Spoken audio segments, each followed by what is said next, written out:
ministrar também oferta. Estamos aqui nessa obra já há alguns anos, amém?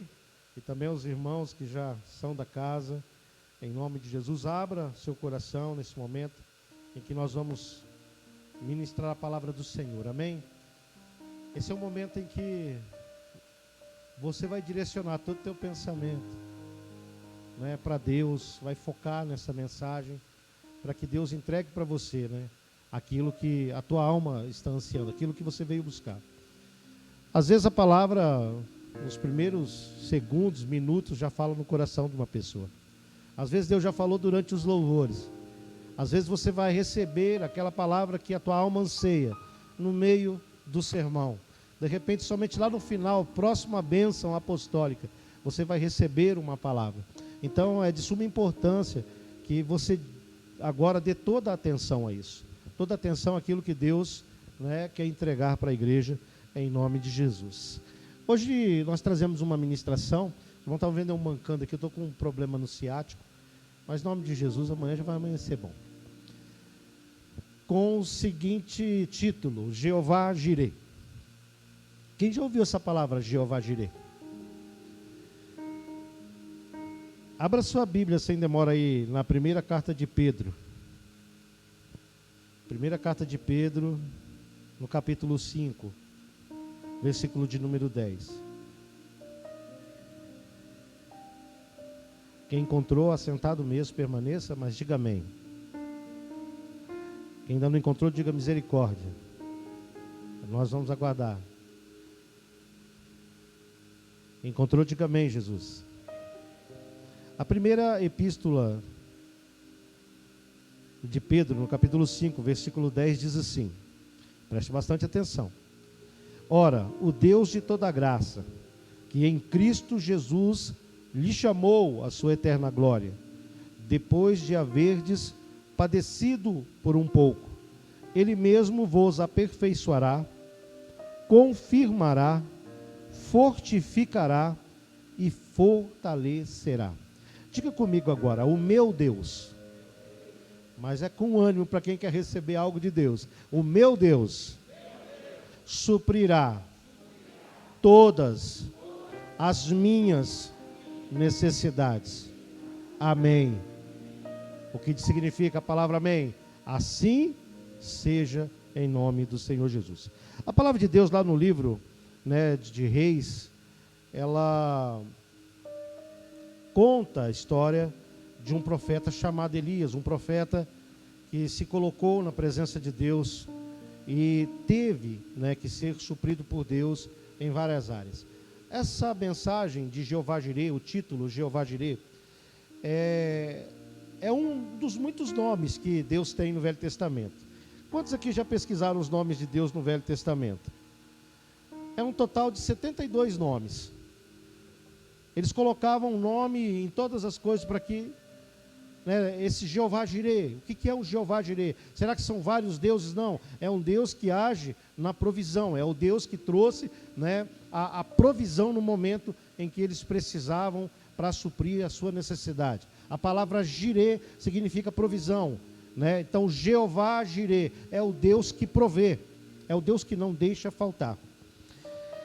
O profeta Elias havia profetizado, segundo a sua palavra, não foi nem segundo a palavra de Deus, mas a sua, né, tamanha a unção que estava sobre a vida dele, né, o Espírito de Deus estava sobre ele, e ele com autoridade profetizou que não haveria chuva por anos em Israel. Ele diz assim, ó, sob minha palavra não haverá chuva em Israel. E para que chovesse novamente Israel, esse homem teria que ir lá e falar assim, Senhor, manda a chuva dos céus para que regue a terra, para que acabe, né, com essa seca. Porque, segundo a sua profecia, Israel passou a viver uma grande seca. E ali na terra passou a ter uma grande escassez, principalmente de alimento e de água. Irmãos, eu vou pedir, Wesley, deixa os dois cheios. Eu não sei o que está acontecendo hoje, o radiador está fervendo. Eu nem bebi ontem, Wesley. Bebi coca lá no Moça só. Mas enfim, houve uma grande seca em Israel. houve uma grande escassez, porque não havia como regar a terra, obrigado, querido, para que houvesse alimento. Os animais não geravam, porque eles estavam fracos demais. Então, há uma grande fome toma conta daquela nação. E logo após esse homem lançar essa palavra de uma grande seca sobre Israel, ele se retira e ele se refugia à beira de um rio chamado Rio Querite. E ali onde Elias estava, à beira desse rio Querite, havia uma abundância de água naquele lugar. E, consequentemente, tinha também alimentos. E ali o profeta ficou tranquilo, enquanto Deus tratava o povo de Israel acerca da sua desobediência, por intermédio dessa grande seca, dessa grande fome, por conta da desobediência, né, do rei Acabe, de Jezabel, governando como eles queriam e não como eles deveriam fazer. Mas chegou um momento, né, ali à beira daquele rio chamado Querite, Deus remove dali o seu profeta da noite para o dia. Ali onde Deus estava sustentando à beira daquele rio o seu profeta durante essa seca, de repente chega um momento em que Deus faz com que aquele rio seque também. E o profeta tem que sair daquele lugar.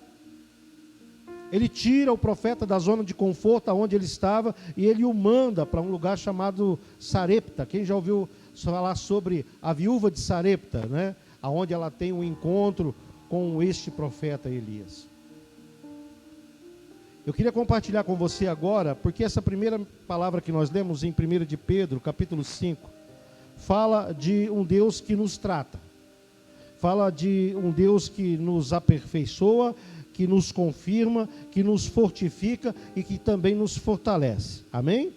Segundo a palavra do Senhor. Agora eu gostaria de ler com vocês, primeiro livro de Reis, capítulo 17. Primeiro livro de Reis, capítulo 17.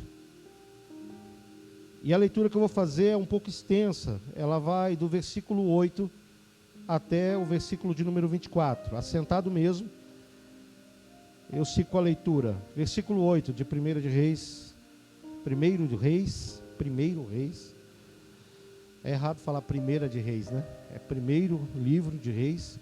Capítulo 17, versículo 8 diz: Então lhe veio a palavra do Senhor dizendo: Dispõe-te, vai a Sarepta, que pertence a Sidom, e demora-te ali, onde ordenei a uma mulher viúva que te dê comida. Então ele se levantou e foi para Sarepta. Chegando à porta da cidade, estava ali uma mulher viúva, apanhando lenha. E ele a chamou e lhe disse: Traze-me, peço-te, uma vasilha de água para beber. Indo ela a buscá-la, ele a chamou e lhe disse: Traze-me também um bocado de pão na tua mão. Versículo 12, porém ela respondeu: Tão certo como vive o Senhor, o teu Deus, nada tenho cozido. Há somente um punhado de farinha numa panela e um pouco de azeite numa botija. E vês, aqui apanhei 2 cavacos e vou preparar este resto de comida para mim e para meu filho. Comê-lo-emos e morreremos. Elias lhe disse: Não temas, vai e faze o que te disseste. Mas primeiro faze dele para mim um bolo pequeno e traze-me aqui fora. Depois farás para ti mesmo e para o teu filho. Porque assim diz o Senhor, o Deus de Israel: a farinha da tua panela não se acabará, e o azeite da tua botija não faltará, até o dia em que o Senhor fizer chover sobre a terra. Foi ela e fez segundo a palavra de Elias. Assim comeram ele, ela e sua casa muitos dias. Versículo 16, da panela a farinha não se acabou, e da botija o azeite não cessou, segundo a palavra do Senhor, por intermédio de Elias. Depois disso, adoeceu o filho da mulher, da dona da casa, e a sua doença se agravou tanto que ele morreu. Então disse ela a Elias: Que fiz eu, ó homem de Deus? Viestes a mim para trazerdes à memória a minha iniquidade e matares o meu filho? E ele lhe disse: Dá-me o teu filho. Tomou-o dos braços dela e o levou para cima ao quarto, onde ele mesmo se hospedava, e deitou em sua cama. Então clamou ao Senhor e disse: Ó Senhor, meu Deus, também até esta viúva, com quem me hospedo, afligiste-a matando o seu filho? Versículo 21. E estendendo-se 3 vezes sobre o menino, clamou ao Senhor e disse: ó Senhor, meu Deus, rogo-te que faças a alma deste menino tornar a entrar nele. O Senhor atendeu a voz de Elias, e a alma do menino tornou a entrar nele, e reviveu. Elias tomou o menino e o trouxe do quarto à casa, e o deu à sua mãe, e lhe disse: vê, teu filho vive. Então a mulher disse a Elias: nisto conheço agora que tu és homem de Deus, e que a palavra do Senhor na tua boca é a verdade. Amém.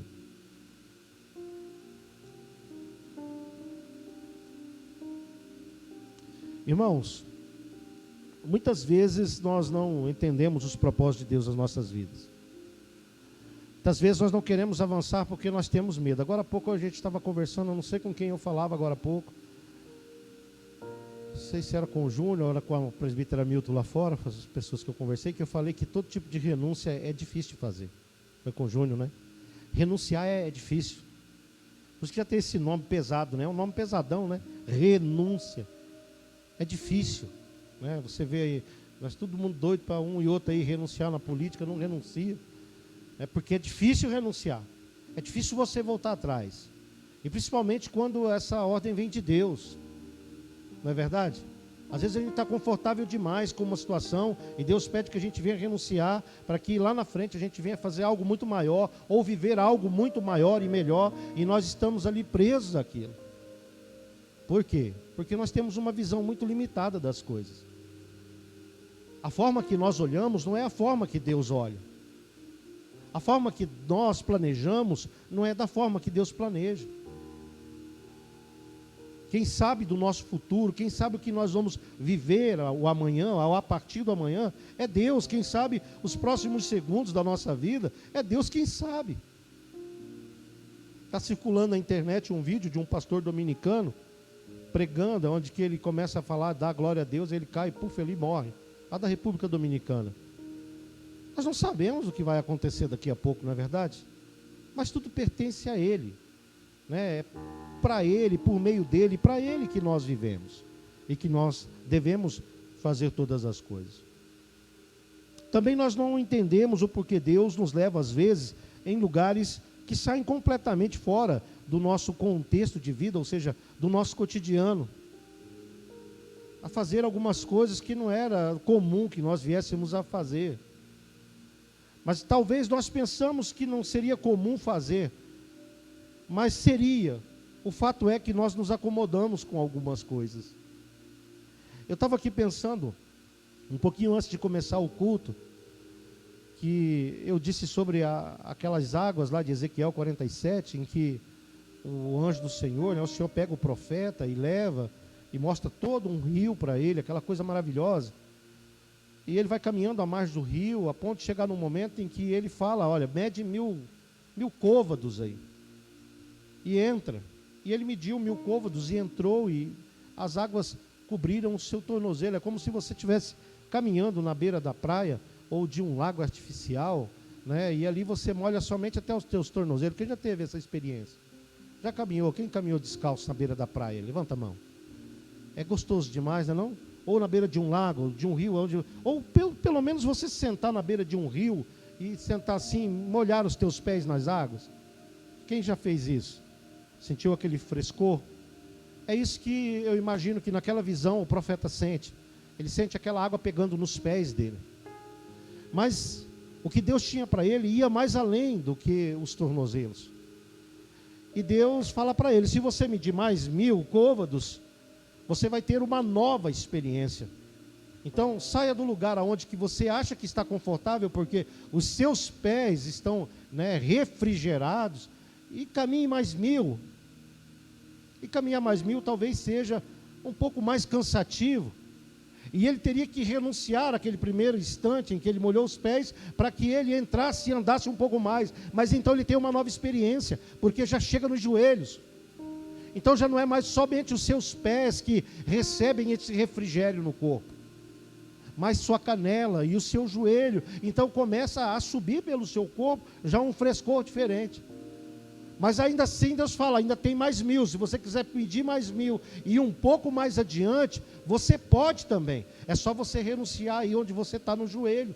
E não ficar confortável onde você está. Então ele caminha mais 1000, irmão. Isso aí o Espírito Santo está falando, está no esboço não, viu? E caminha mais um tanto e aí a água já dá na cintura. Ou seja, metade do corpo já está imersa na água. Já imergiu, a metade do corpo está ali. E quando chega ali, ainda vem o Senhor e fala, olha, tem mais 1000, se você quiser medir. É só você sair da zona de conforto que está a tua cintura e andar mais um pouco. Então o profeta desce mais um pouco e a água já passa do peito, chega nos lombos, cobrem os seus ombros. Você já entrou num riozinho assim, que você fala, vamos ver se aqui dá pé? Né? Eu acho que os meninados, os homens de plantão, já fez isso, né? Já fez isso, Célio? Vamos ver se dá pé aqui. Chega lá, você fica aqui, ó. Ô, Júlio, não entra não, que está dando no meu pescoço aqui. Fica mais para lá. Já fez isso, não? A pastora não pode deixar passar da cintura. Se deixar, ela afoga a cintura. Mas você já sente aqui, todo o teu corpo agora. Está que nem aquela água lá no fundo do Vale do Hebron, lá, gelada. Né? Gelada. Todo refrigerado o seu corpo. Meu Deus, deu nos lombos. Mas ainda nos lombos pode se tornar um lugar de conforto. Porque o que Deus tem preparado para nós, dentro da sua vontade, é sempre muito maior daquilo que nós imaginamos ou pensamos. Então, de repente, né, Deus vai lá e fala para o seu profeta o seguinte: aqui é um limite. Só que se você quiser continuar avançando agora, não precisa medir nos côvados. Simplesmente nade ou mergulhe. E vai.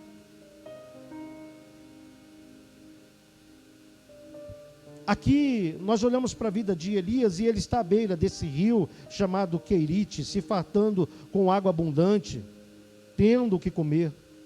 Mas de repente o rio seca. Aquela profecia que ele fez começou a servir para ele também. O alimento de Elias se acaba.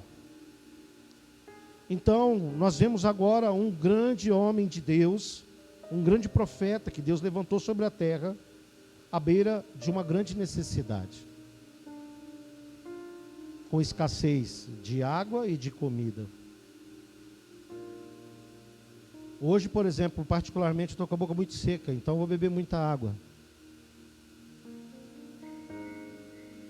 Eu acho que ter sede é uma das piores coisas que tem na vida. Eu acho que ter sede é uma das piores coisas. Porque você consegue ficar 3 dias, 4 sem comer alguma coisa. Agora, sem beber água, você não consegue, não. A boca seca, a língua seca, os lábios secam. Eu vou pedir para o João Pedro. Cadê o João Pedro? Vamos dar a Serena para lá. Levar para lá. Cadê o João Pedro? Aqui?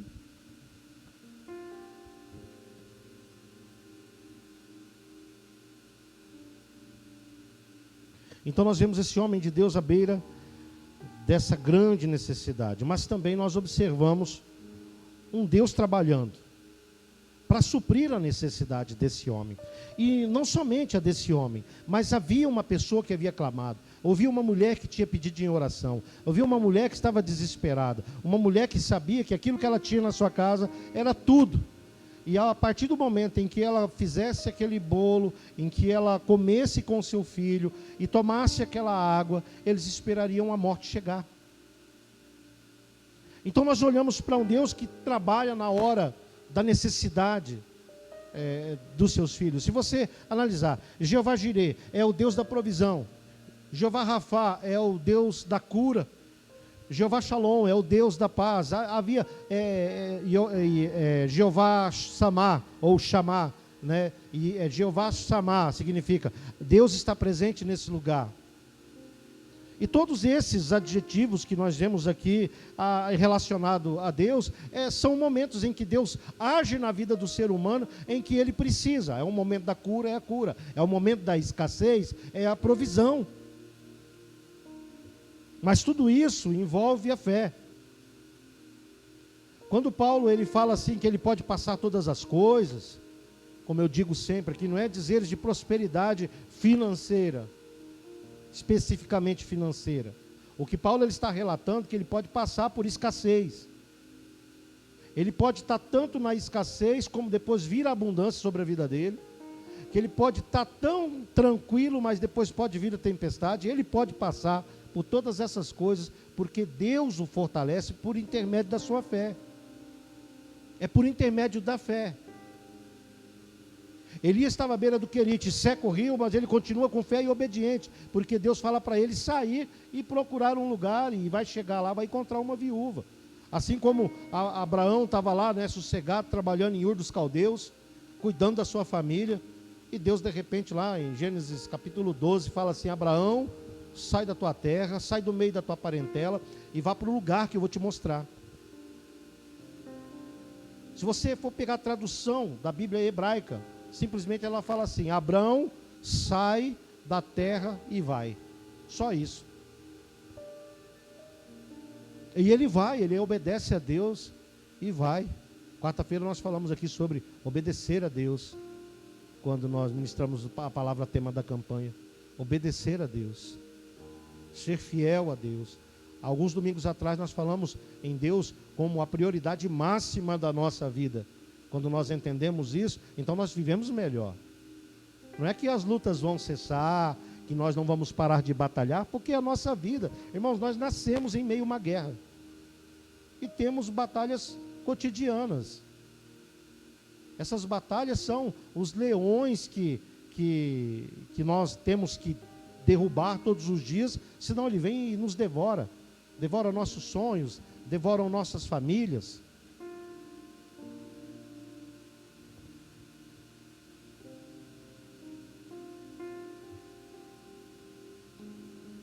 Nós vemos Deus que não apenas supre a necessidade do profeta, mas o tira do seu conforto para usá-lo em sua obra.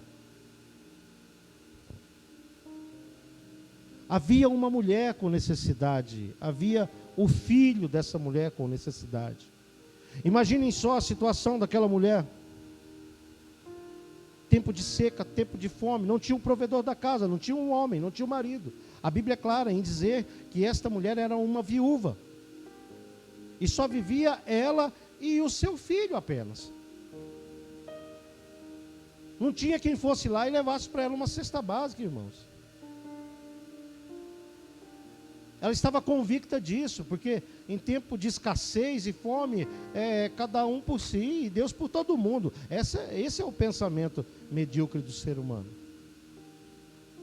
Não é uma ideia socialista, porque também não é uma ideia bacana, mas Jesus nos ensina a dividir as coisas que nós temos. Quando a gente pega, por exemplo, o caminhar de Jesus, é dessa forma. Eles ofertavam, davam dinheiro, e à medida que eles iam tendo necessidade, aquele que era responsável pelo dinheiro ia atendendo a necessidade do povo. E mesmo assim, quando Jesus parte, né, quando Jesus vai para a glória do Pai, ainda assim os discípulos andavam desse jeito. Os apóstolos, né, os discípulos se tornaram apóstolos, e as pessoas que vinham até eles lançavam, né, os seus valores aos seus pés, formavam o caixa, e à medida em que cada um tinha uma necessidade, né, começando pelas viúvas, pelos órfãos, os mais necessitados, eles iam suprindo com aquilo.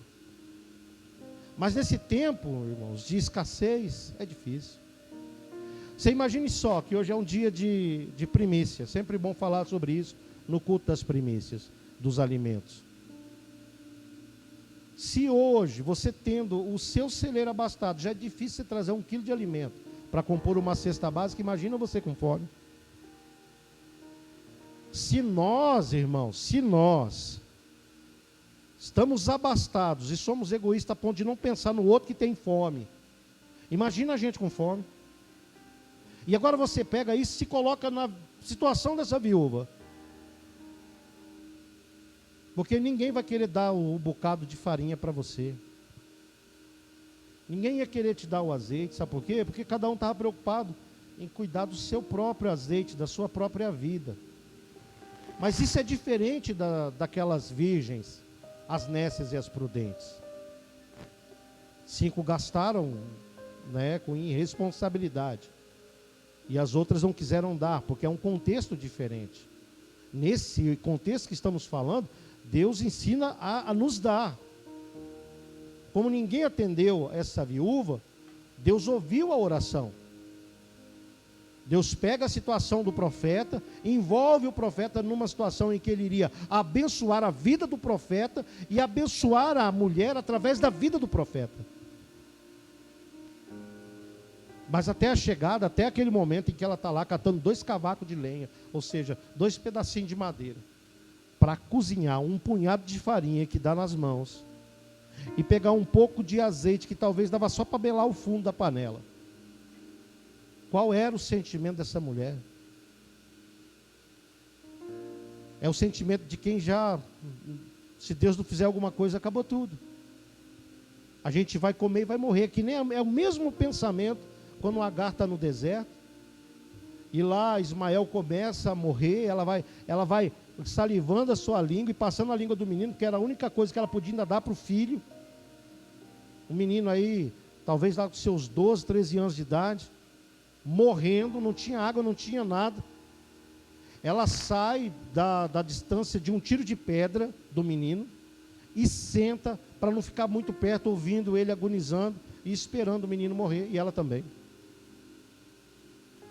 Aí Deus pega e provê um poço naquele lugar, milagrosamente, aonde eles bebem água, se fartam, e se cumpre a promessa de que em Ismael também seria uma grande nação.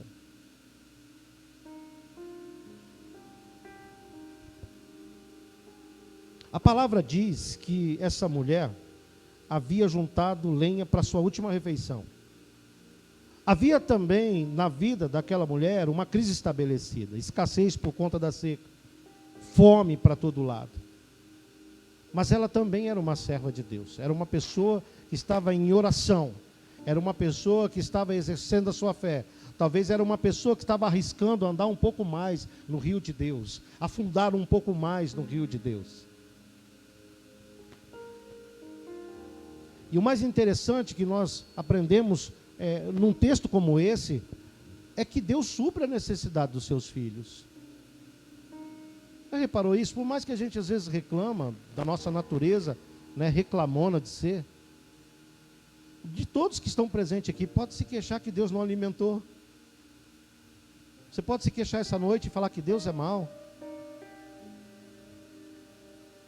Tudo que você teve nessa semana, que você desfrutou, desde o alimento que você ingeriu, a água que você bebeu, do banho que você tomou, da noite, debaixo de um teto que você dormiu, ainda que seja uma casa de aluguel, enfim, Deus colocou você, Ele te deu condições para isso. Eu tenho assim, quando eu chego perto de uma pessoa muito pessimista, que fica falando as coisas, meio que amaldiçoando por antecipação, eu tento reverter a situação e falar, não, vai dar certo e tal. Mas se eu vejo que não tem muita conversa ali, vai ser conversa jogada fora, eu me afasto. Eu me afasto um pouco, porque eu acho que é complicado demais o ser humano reclamar de tudo quando tem tudo. Porque se nós temos a condição de viver nessa terra, já nós temos tudo. O resto que nós podemos ter para conforto, investimentos, enfim, essas coisas, isso é lucro, isso é mimo de Deus na vida dos seus filhos. Se hoje você vai plantar e a terra não deu, ela não brotou, então se alegre no Senhor, talvez não seria o dia bom para você plantar. Talvez se você semeasse naquele dia, naquela terra ali, o passarinho ia vir comer, o boi ia pisar em cima, alguma coisa ia acontecer e aquilo não ia nascer. Mas mesmo assim você foi lá e fez antecipadamente. E depois você voltou, não deu certo, não reclama não. Espera ouvir a voz de Deus, vai lá e faça novamente, porque Deus é na nossa vida. Deus é na nossa vida. Você para de vender pão, Célio, quando mofam os pão lá e dá errado a medida? Não, vai fazer outra, vai ver se o problema está na farinha, vai ver. Quantas vezes você não fez isso, né, Marcos? Vai parar? Claro que não. Vai continuar, mas ouvindo Deus falando, e falando, meu filho, pode ir por aqui. Meu filho, pode fazer assim, vai dar certo. Você ir com confiança de um servo do Senhor. Quando Elias sai da beira do Querite, ele não sai dali com medo. É ruim porque ele sai da zona de conforto. Por exemplo, eu estava sentado, como eu estou sentindo muita dor na minha perna. Então, toda vez que eu vou levantar e você esfria, aí dói, mas dói mesmo. Só que se eu ficar aqui em pé, olhando, andando para lá e para cá, daqui a pouco eu quase já nem manco, porque só vou sentir de novo quando eu for sentar. Então, quando eu sento, eu fico confortável demais. Mas quando eu penso que eu vou levantar, dói. É que nem cãibra, né? A cãibra é o seguinte, ela pega você, eu que já passei dos 45 e estou bem gordinho. Você já teve cãibra aqui na costela? Quem já teve cãibra aqui nessa região da costela? Gente do céu, isso aí só dá em véio? É horrível esse negócio. Você tem que se esticar lá, ó. Se alguém ver isso, vai falar assim, o pastor está possuído lá. Que nem o filme do Exorcista. Tem que se torcer todinho e ficar quieto. Não me mexo. Porque se eu fizer assim, sei lá, parece que você vai morrer, né? Lá no Encontro dos Homens aconteceu isso comigo na perna. E justamente nessa perna aqui. Eu já estava para chamar os meninos para me ajudar. E eu fiquei ali esticando aquela perna. E se eu afrouxasse a esticada da perna, o trem fisgava. Se você senta, você fica confortável. Para você levantar já é um pouco mais complicado. O sangue esfriou, a perna dói, a costa dói. Ou você ficou confortável demais, sabe? Vou sair de um conforto desse para mim me esbagaçar logo ali na frente. Mas a gente nunca sabe o que tem lá depois. A gente nunca sabe o que Deus preparou para nós além do rio. Com certeza são coisas boas, porque a palavra do Senhor diz que Ele nos ama de tal maneira que deu o seu único Filho. Hoje celebramos aqui o corpo e o sangue de Jesus. Ele deu o único Filho para que nós pudéssemos ter vida eterna. E que o pensamento que Ele tem sobre a minha e a sua vida é um pensamento de paz. Ele é um pensamento bom. Então eu não imagino um Deus que prepara uma armadilha para você além do rio. Então tudo aquilo que por mais que envolva da sua parte um esforço, um cansaço, uma renúncia, uma entrega, tem outra coisa do outro lado, e isso não é ruim. O que tinha para Jacó do outro lado era o retorno à sua família, era colocar de volta o seu pé na terra que era sua por herança, era reconciliar-se com o seu irmão, porque a rixa que eles tinham era de morte. Sempre o que Deus prepara além do rio para nós, irmãos, é algo maravilhoso. Sempre aquilo que vem depois do deserto, porque o deserto é assim, tem começo, meio e fim. Nenhum deserto é infinito. Quando nós andamos por fé e não por vista, no meio do deserto Ele vai prover o oásis, que vai nos dar água, que vai nos dar sombra para o conforto. A partir dali, não é o lugar da gente ficar. Preste atenção, você que chegou num determinado momento da tua vida, e aí você diz, não, agora eu estou bem, agora eu estou próspero, eu tenho casa, eu tenho carro, eu tenho dinheiro na conta, eu posso viajar, eu posso ir para lá, eu posso ir para cá. Ei, cuidado, muito cuidado de você ficar estacionado, não num lugar aonde você não deveria ficar. Porque o que Deus preparou para você é muito maior do que isso. Se você tem dias de vida na terra, você tem lugares para conquistar ainda. E às vezes você fica ali parado, você fica ali parada, entendeu? Ali porque está bom demais, só que o que tem para frente é um pouco melhor ainda. E depois melhor ainda. A nossa vida, irmãos, não é ficar parado. A vida do cristão é continuar avançando de fé em fé. Perceba que muitos de nós não estamos vivendo aquilo que a Bíblia diz que nós devemos viver. A Bíblia fala que nós não devemos parar de acreditar, que nós não devemos parar de fazer aquilo que Deus coloca em nossos corações. Que chegaria, pastor Mário, um momento em que nós estaríamos andando, correndo e fazendo a obra do Senhor e se envolvendo com Deus e na intimidade, na adoração, na oração, e tão rápido fazendo isso que o anjo do Senhor vem entregando a bênção para você, jogando nas suas costas, porque você não tem tempo de parar. Porque nós não fomos feitos, irmãos, para ficar parados. Talvez aonde você chegou é uma coisa ainda muito pequena para aquilo que Deus preparou para você e você não consegue enxergar.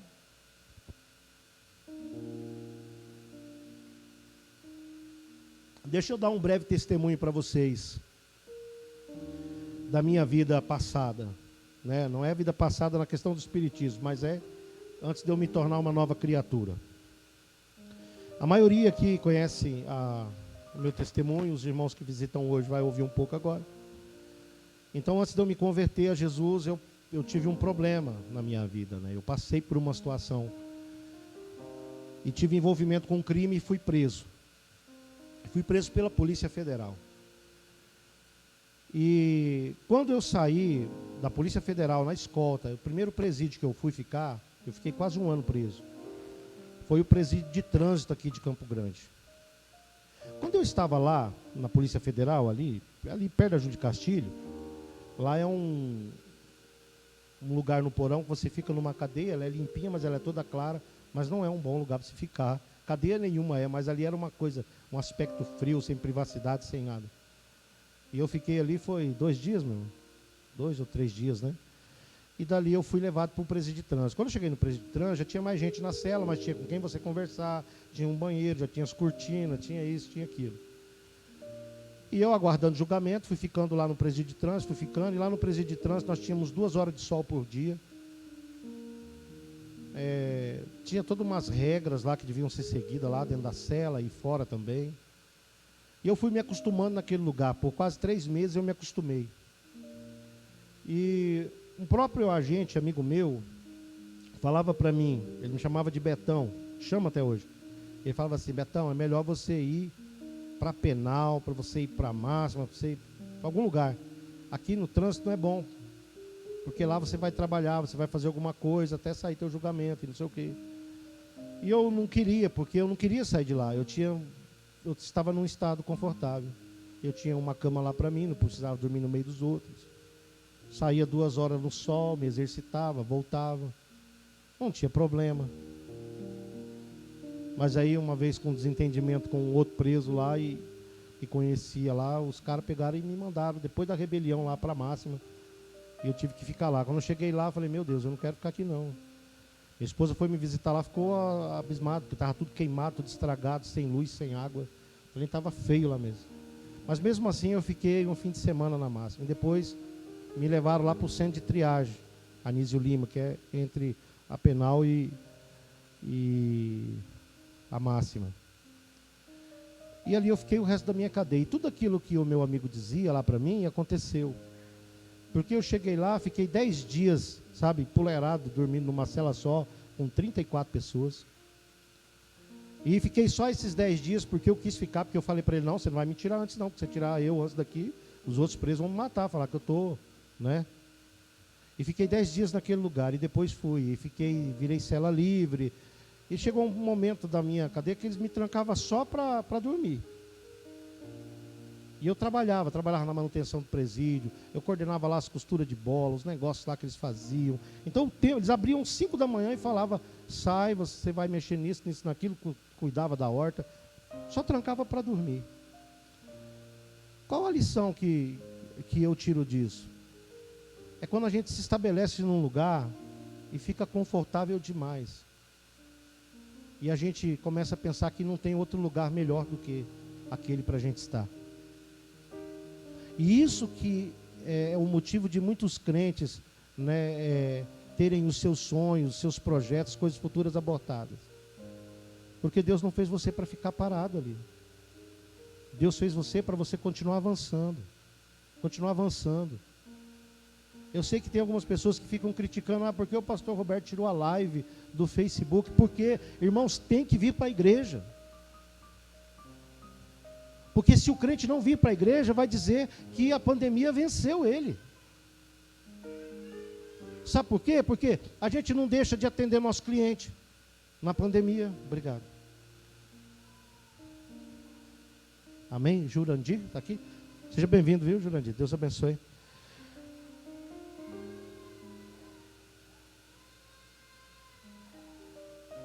Não tem live porque o crente precisa estar na igreja. Então, você atende o teu cliente, a tua cliente. Você precisa ir para o supermercado, e os supermercados já não respeitam mais aquela listinha que você tem que ficar em cima. Tem lugar que os atendentes já atendem você sem máscara. Antes mesmo de pandemia, só de você levar a mão num botão daquele negócio de caixa eletrônico, já vinha não sei quantos milhões de bactérias que tem lá, que você já devia passar o álcool naturalmente na sua mão, mesmo sem pandemia. Mas não deixa de ir no caixa eletrônico sacar o pagamento. Às vezes não deixa de ir numa confraternização. Eu cheguei ontem na confraternização de máscara, tudo, eu olhei todo mundo sem máscara, eu tirei também. Eu estou vacinadão aqui, glória a Deus, né? Não viu como que foi lindo lá o encontro dos homens, lá eu lembro, eu não esqueço, Célio, parece que quando eu fecho o olho para aquela nossa conversa lá, falando assim, faz tanto tempo que não se juntavam dessa forma, que a gente até passou por cima da lei de silêncio e deixa o povo conversar e brincar e dar risada. Deus não nos fez para ficar parado. Tem pessoas que têm esse pensamento, esse sentimento. Se eu mandar o dízimo todo mês para a igreja, já está bom, o pastor vai ver que eu estou dizimando, os irmãos lá que mexem com a tesouraria vai ver que eu estou dizimando. Não, irmãos.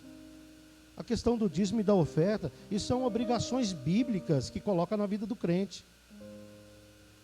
Está entendendo? A palavra de Deus diz lá no livro de Hebreus, no capítulo 10, que o crente tem que congregar. Ele tem que ir à igreja. Veja bem, essa não é a primeira pandemia que acontece no mundo. No tempo da Reforma Protestante, Martim Lutero atendia as pessoas.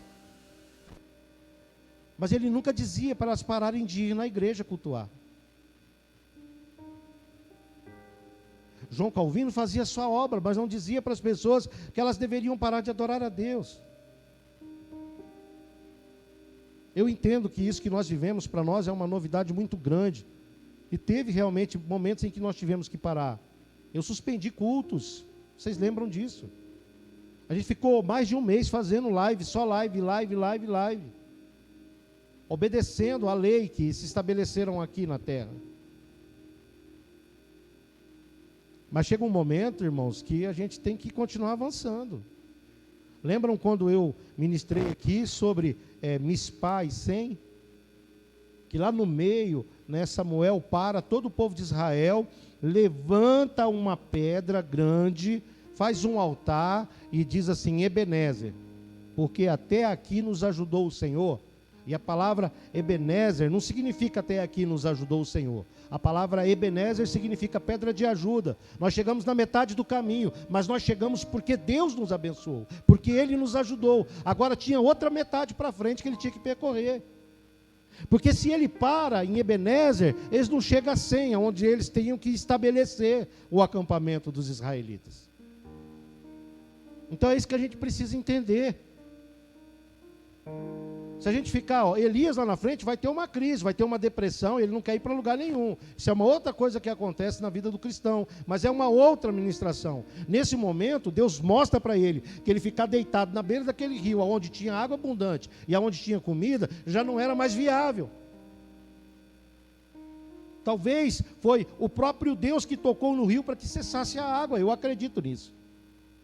Que foi o próprio Deus que suspendeu, né? É que nem a história da cesta básica, né? Que eu conto para o pessoal, né, da Força Tarefa, do diaconato, que os irmãos lá do Tijuca levavam cesta básica e o pastor resolveu ir naquela família que estava recebendo cesta básica já fazia alguns meses na igreja. E aí ele foi lá e chegou lá e ministrou na vida do homem da casa e falou, esse homem não ia trabalhar. E o pastor falava, vai na igreja, vai lá, vai orar, eu quero orar com você. Porque era assim, todas as igrejas juntam cesta básica, praticamente todas na Santa Ceia. E o rapaz já ligava um dia antes da Santa Ceia e falava, bota meu nome na lista aí, traz a cesta para nós. E o povo levava. Aí o pastor um dia conversou e falou para ele ir na igreja, ele não foi. Aí depois o pastor foi de novo, chegou lá, o cara estava deitado na rede, ele ministrou, é o meu primeiro pastor, o pastor Delmiro. E falou para ele, rapaz, vai na igreja, nem que for no culto de terça-feira, ou no culto de domingo, ou no sábado, que é dos jovens. E o cara, não sei o quê. Esperou mais um mês, o camarada não apareceu. O pessoal da assistência social já estava saindo para levar a compra, a cesta básica, para a casa daquela pessoa. Que já há meses a igreja estava enviando. E aí o pastor liga, né, para a saudosa irmã Maria Luísa, né, que cuidava da cesta básica, ela e o presbítero Eliezer, finado também, saudoso. Era um casal, né, que faleceram ano passado, né, ano passado. Ele o ano passado, e ela no ano passado, ele no ano retrasado, um ano depois, né? E aí o pastor liga para ela, fala, ó, suspende a cesta básica para aquela família tal, naquele tal lugar, não sei o quê. Ah, nós já estávamos saindo para lá. Não. Mas o irmão já ligou pedindo lá a cesta. Ele falou, não, ele não é irmão. Ele nunca veio na igreja. Esse pastor, rapaz, acho que ele era mais duro que eu, tinha vez. E aí, o que aconteceu? O cara ligou, e a mulher falou, ó, liga para o pastor. Foi ele que ligou para o pastor bravo. Como assim o senhor suspendeu minha cesta básica? Aí o pastor descascou o cara. Ô, rapaz, levanta dessa rede, vai trabalhar, vai fazer alguma coisa na sua vida. Vai carpir um quintal, vai vender picolé. Se você não tem uma profissão, vai fazer alguma coisa. Porque até isso também é uma profissão. Vai fazer, se vira, meu amigo. E já desligou o telefone também no cara e falou, não atendo mais ele. Aí, para quem não conhece o pastor Delmiro, ele fala assim, nossa, que pastor truculento, tem a cesta, porque não deu para a família. Ah, querido. Eu imagino que Elias estava lá, ó, depois de fazer isso, deitado, tinha água, virava ali, às vezes não precisava nem fazer força, era só colocar a boca na biqueira, né, Elivan? O passarinho jogava um pãozinho, um trem, outro ali, ele comia, ficava de boa. Talvez se fosse por si só, mesmo sendo um servo e um profeta, porque isso acontece nas melhores igrejas, com os melhores obreiros, se esperasse ele dizer, não, eu vou levantar daqui, vou procurar alguém que esteja passando fome aí, e vou profetizar essa unção que está na minha vida, na vida dessa pessoa, para que ela receba. Eu digo para você que muito dificilmente ele faria. E como Deus nos conhece, às vezes ele tem que remover algumas coisas de nós, para que a gente continue avançando. Então ele vai lá, seca a água, ele tira o pão, e aí ele diz, ó, cessou a água aqui, cessou o pão, agora você vai lá na casa dessa viúva. Eu falo para vocês que Deus estava querendo muito mais abençoar a viúva do que o seu profeta. E vai lá. Mas você sabe qual que é o convite de Deus para Elias nesse momento? É assim, ó, sai da zona de conforto. Sai do lugar que limita a sua visão, porque aquilo que Deus preparou é muito maior daquilo que você imaginou ou pensa. Talvez você chegou num lugar bom, próspero, irmãos, glória a Deus. Talvez você olhe agora para lá e vê que muitos não foram favorecidos como você. Mas se você ainda tem dias de vida na terra, tem muito mais para ser abençoado e abençoar outras vidas também.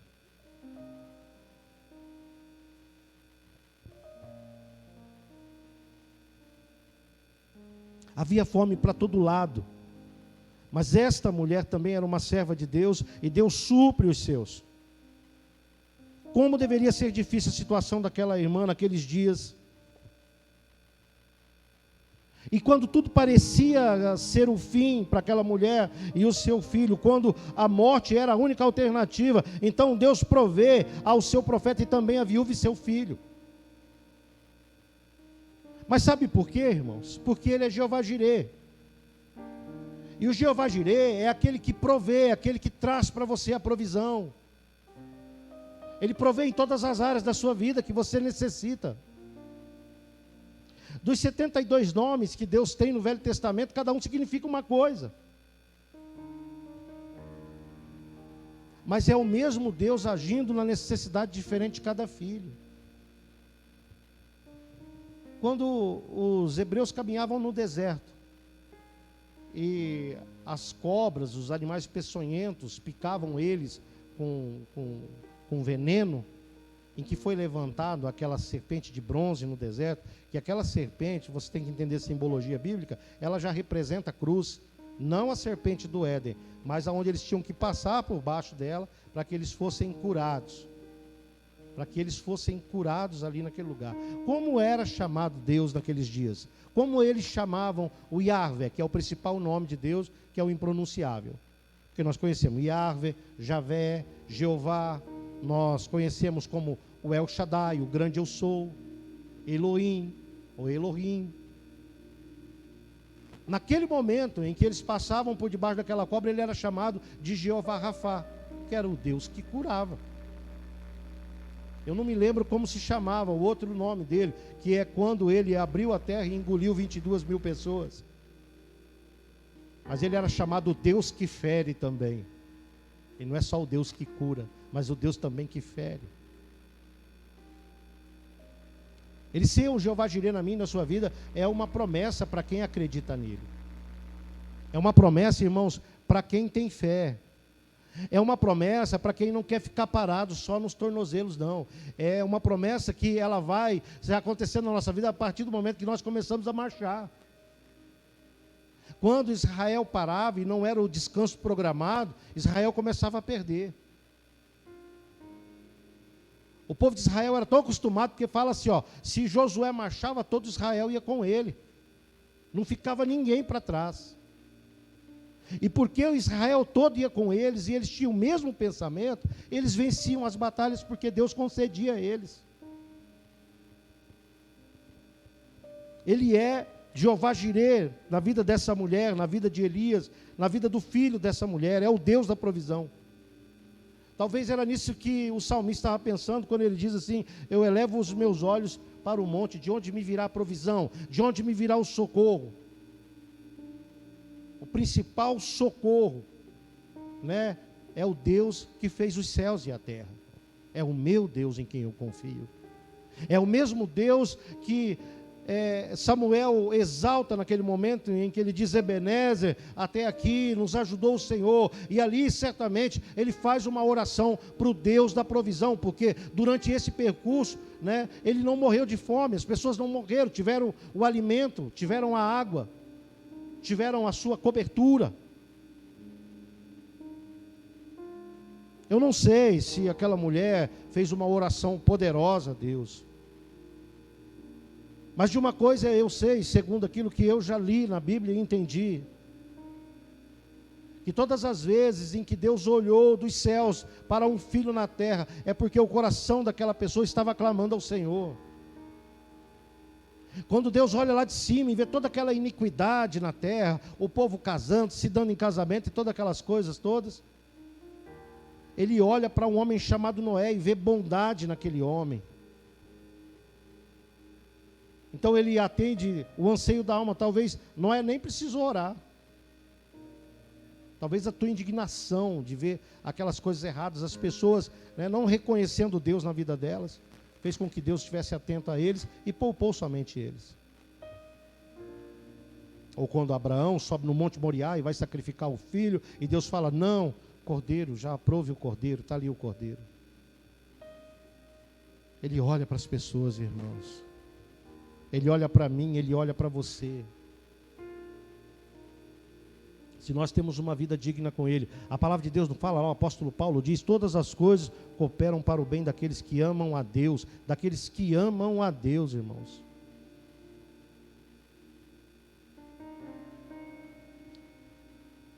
Aqueles que reconhecem o seu poder, aqueles que reconhecem a sua autoridade.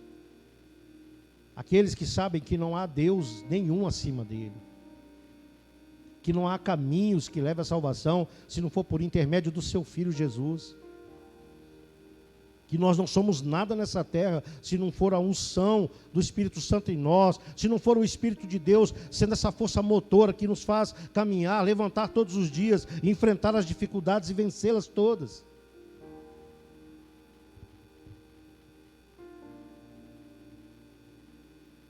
O socorro vem do Senhor. Eu não sei se ela fez algum propósito com Deus. Eu não sei se ela jejuou. Mas de uma coisa eu sei. Deus lá de cima olhou para a aflição da sua serva, da sua filha e também do seu filho.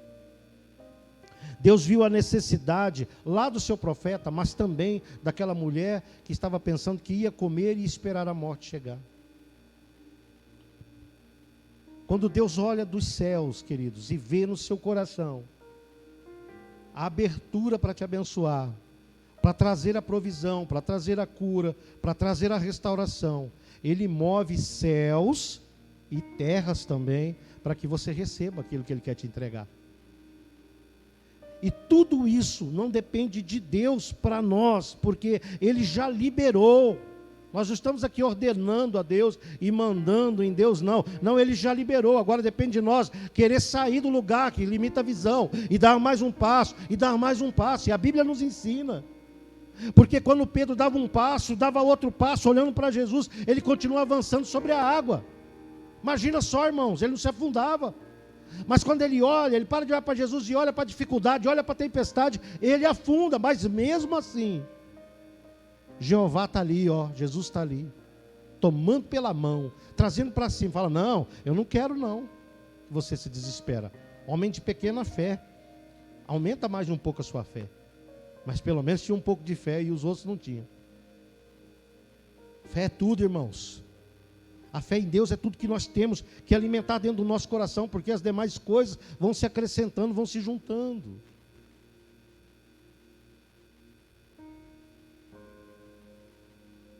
Deus lá de cima olhou para a aflição da sua serva e de seu filho. Deus viu a necessidade e então moveu o céu e terra em favor deles. Irmãos, quando tudo parece o fim, quando parece que já não vai dar mais certo, nesse momento Deus age com precisão se você abrir seu coração. Isso poderia ter acontecido antes na vida dessa mulher, a provisão ter chegado, né? A gente vê que Deus faz tudo isso. Deus entrega tudo na hora exata, irmãos. Sabe aquela conversa de que Deus escreve certo por linhas tortas? Não diga isso nunca. Porque Deus escreve certo por linha certa. E todas as coisas de Deus acontecem no tempo dele. No teu tempo acontece mediante a tua fé. Se você acreditar, Deus vai fazer. Agora, se você continuar aí duvidando, achando que você é o bichão, a bichona, que faz tudo, não falei no duplo sentido, então vocês não deem risada. Falando do homem e da mulher mesmo, que acha que faz tudo, que pode tudo, consegue tudo. Que tudo é você, tudo é você. Então você é o seu Deus. Você é o seu Senhor. Para nós que reconhecemos Deus como único, como soberano, Ele vai agir no momento. Então nós cremos, nós vamos receber em nome de Jesus. Às vezes nós precisamos ser tratados numa coisa, numa outra, nunca amaldiçoe não. Passa pela prova. Passa pela prova e dando glória a Deus, né? Que nem o finado irmão Lázaro. Até no último momento, lá sendo entubado, talvez já tinha sentido no coração que já, né, ia para a glória, e ainda assim ele cantou um trechinho da música com a enfermeira.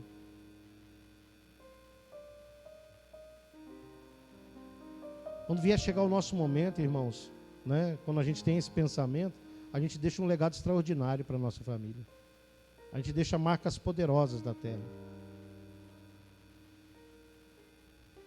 Até mesmo, irmãos, diante da morte, quando tudo parecia ter acabado, Deus libera para aquela mulher uma palavra que está lá no versículo 14, aonde Deus usa a boca de Elias e ele diz, porque assim diz o Senhor, o Deus de Israel, a farinha da tua panela não se acabará, e o azeite da tua botija não faltará, até ao dia em que o Senhor fizer chover sobre a terra. O Deus que agiu na vida daquela mulher, irmãos, é o mesmo Deus de hoje que age na minha e na sua vida. É o mesmo Deus que agiu na vida dela, que age na minha e na sua, e vai continuar agindo eternamente. É um Deus imutável, que não muda. Ele não muda. Aquilo que Ele te prometeu, Ele cumpre. Há alguns pré-requisitos que nós precisamos seguir, observar. Você precisa da provisão de Deus, então se esforce em conhecê-lo, em andar nos seus caminhos. Deus não faz troca com ser humano nenhum, com ser nenhum no universo. Deus não fala para você, me dá essa taça que eu te dou uma casa. O que Deus quer ver em mim e você é o exercício da nossa fé. Para que então nós venhamos clamar ao Deus da provisão, no momento da escassez, no momento da dificuldade, ser na nossa vida, ser de uma pessoa que a gente ama, ser na vida de uma outra pessoa que a gente não conhece, que nós venhamos ter esse crédito nos céus, irmãos. Sabe, dizer, Deus, por favor, atende a minha oração, atende a minha aflição. A gente vê no próprio texto, o Deus da provisão também trazendo cura, Jeová Rafá. No momento em que o menino cai ali, desfalece, Elias ainda fica um pouco chateado. Ah, Deus, até agora, essa pobre viúva que o Senhor me trouxe aqui, o Senhor está afligindo ela. Não, aquela mulher precisava saber quem é que estava trazendo a provisão dentro da casa dela.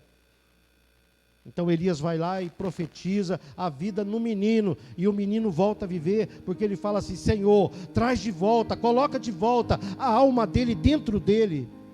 E Deus assim o faz, por intermédio da palavra do profeta. Aí aquela mulher diz o quê? Ah, agora eu vejo que tu és um servo de Deus e que a palavra de Deus na tua boca é a verdade. Porque talvez só o azeite e a farinha tinha sido pouco para ela entender da onde é que veio a provisão. Você consegue entender da onde vem a tua provisão? Então na próxima Santa Ceia você traga um alimento não perecível. Porque quanto mais você tira do teu celeiro, mais Deus derrama. Seja um dizimista fiel, um ofertante na igreja, em missões. Porque quanto mais você abençoa, mais Deus abençoa a sua vida. Para a gente encerrar aqui, nós começamos a consagração da campanha na quarta, como eu disse. E nós compramos aquele sítio lá de uma forma sobrenatural, a igreja que sabe como que é. E para nós, o que aconteceu lá nessa semana que passou foi algo extraordinário. Porque nós tínhamos um sonho de fazer um poço lá. Para quem tem terra, sabe que você ter um poço que dá água é tudo na terra. E a gente sempre ouviu falar que aquele sítio era um dos melhores por conta da altura, porque já foram os geólogos lá e já tinham olhado, sondado lá, e diz que embaixo de uma laje de pedra lá tinha uma água pura, mineral. E nós não tínhamos condições de fazer o poço. Um poço aí é 10, 12 mil, se não ficar mais caro, dependendo do lugar. E a gente nunca sabe a quantidade que perfura para dar água, né? E aí Deus abençoou, que aquela mesma caminhonete que Ele me deu, eu vendi. E nós tivemos o privilégio de fazer o poço lá. E eu contratei os caminhões, foi 10 mil para fazer o poço. E eu fiquei ali o tempo todo naquela expectativa, sabe? Para ver a água explodir lá de baixo. E eu perguntava ao cara, como que é a água? Não, nós metemos um mangueirão de ar aqui, a água sobe com tudo. Você não pode nem ficar perto aqui e tal. E foi, irmãos, foi 45 metros a pedra. Eu ficava sentado ali, vendo aquela broca roendo aquele negócio, e só saía, sério, pedra brita. Não saía uma gota d'água. Falei, vixe, e foi 10 metros, foi 20 metros. Quando chegou 25 metros, o cara enfiou uma mangueira d'água lá para não queimar a ponta da broca. E o pau torou. Quando chegou 45 metros, vibrou diferente o eixo, ele parou. Ele falou, pastor, vamos atravessar a laje agora, e nós vamos ver a cara dessa água. Mas fica tranquilo, a gente já vai chegar no lençol. Aí muda o caminhão daqui e dali, e o cara pega e troca lá um negócio, coloca lá. Aí ele dá mais uma cavucada aí de 1,5 metro, 2. E aí eu escutei o barulho e a água subiu. Saiu um barro preto e aquela água subiu, mas ela subiu. Eu postei o vídeo. Aquela fartura de água jorrando assim para cima, ainda com cor de barro, de areia, e aquela água saindo. Os homens não sofreram tanto com falta de água lá, mas as mulheres sofreram, né? Lá no Retiro das Mulheres, agora não. Agora tem água direto lá, água dessas que passa dos lombos. E aí, de repente, começou ali, aí o Josiel já ligou a mangueirona lá. Depois de 2h30 do poço jogando água para fora, eu fui lá, catei a mangueira, falei, eu vou beber na mangueira dessa água para ver que gosto ela tem. Porque eu já tinha lavado o rosto, mas ela estava suja. Ela estava cristalina como essa água aqui que me serviram. E eu levei a boca assim na mangueira e bebi daquela água, e bebi assim. Eu tenho a purunga grande, acho que eu bebi 1,5 litro mais ou menos. E eu falei para minha esposa, eu falei, é docinha a água. Ela fez eu sair à noite para ligar a bomba depois e pegar água para ela beber. E faz 1 ano que eu comprei o sítio, era a primeira coisa que eu queria ter feito, era ter feito o poço. Porque eu sei que o poço ali vai trazer vida. Que num tempo esse de seca, como a gente está vivendo, lá eu podia ter regado melhor, lá a gente teria todo aquele gramado. O gado, graças a Deus, não sofreu na seca com água, sofreu com fome. Com água não. A gente poderia encher as caixas d'água e quando faltasse água tem lá em abundância. Então isso foi o quê? Uma provisão de Deus na nossa vida, na vida da igreja, de quem for passear lá, quem for tirar o dia lá, quem for fazer encontro lá. Então é bênção, queridos. Deus manda a provisão sempre. Deus manda provisão sobre a sua vida, sobre a vida do seu cônjuge, sobre a vida da sua família. O que você não pode fazer é ficar estacionado, porque o estacionado não tem muito crédito para pedir para Jeová Jireh, não. Ezequias só recebe 15 anos de vida quando ele olha para a parede e chora copiosamente. Ele fala assim para Deus: se eu tenho crédito no céu, Senhor, então o Senhor muda a minha situação. Como esse homem tinha trabalhado muito antes de ficar enfermo, né, uma enfermidade para a morte, como ele tinha trabalhado muito em favor do reino, construído altares, restabeleceu o culto a Deus, né, tirou os cultos de Baal de dentro de Israel, Deus viu aquilo. E quando foi um momento, ele clamou para o Jeová Rafá, para o Jeová Jireh. Ele fala: olha que tremendo, se eu tenho crédito. Foi a mesma oração quando foram botar os estentes em mim lá que eu fiz. Falei: se eu tenho crédito com o Senhor, deixa eu cuidar das minhas ovelhas mais um pouquinho, ver os meus filhos, ver o João casar, né? Ver a Thaís e a Bia dar mais uns netos, neta. É importante você ter crédito com Deus. Mas só tem crédito quem faz crédito. Se você for um mau pagador, você não vai conseguir de novo. Não vai conseguir. Agora, se você é um bom pagador, se você é ativo, Deus é um Pai que abençoa. Mas Ele te dá uma moeda na sua mão para você multiplicar ela, não é para você ficar parado. Ele dá 2 para você multiplicar, Ele dá 5 para você multiplicar. Se você pegar e enterrar, você está enterrando todinhos os seus sonhos. Se você ficar parado ou parada, você está parando todos os seus sonhos. Chegou ali. Você se conformou muito rápido com aquilo. Só que o nosso Deus é um Deus de coisas grandes, amém? É um Deus que no subministério louvor pode subir.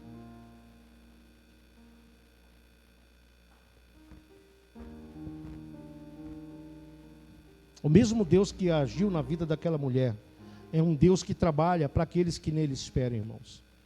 Um Deus que age em favor daqueles que depositam a sua fé, a sua confiança nele.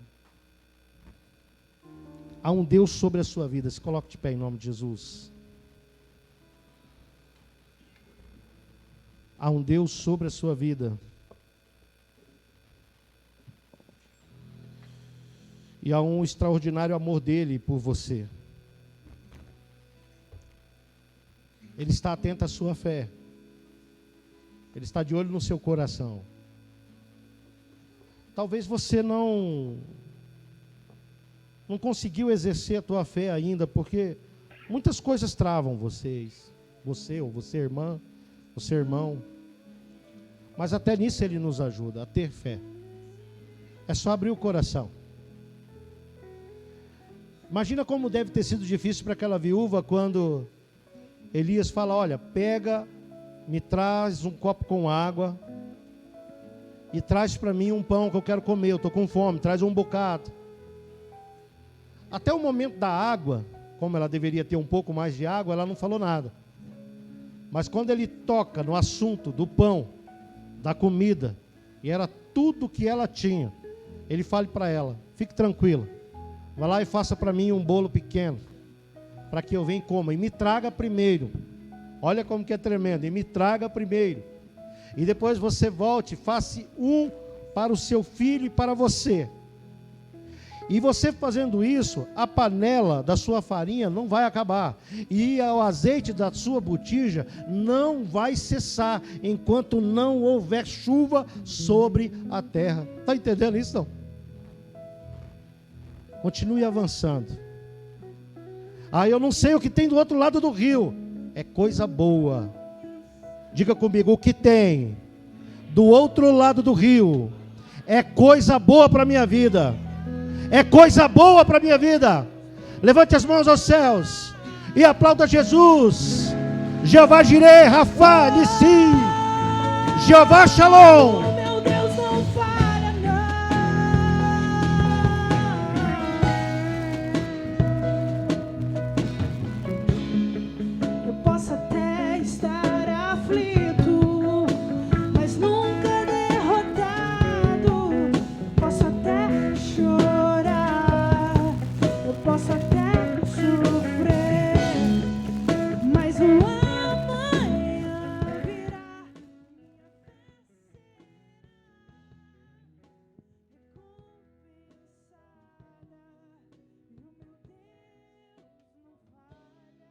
Aleluia. Eu quero fazer uma oração poderosa.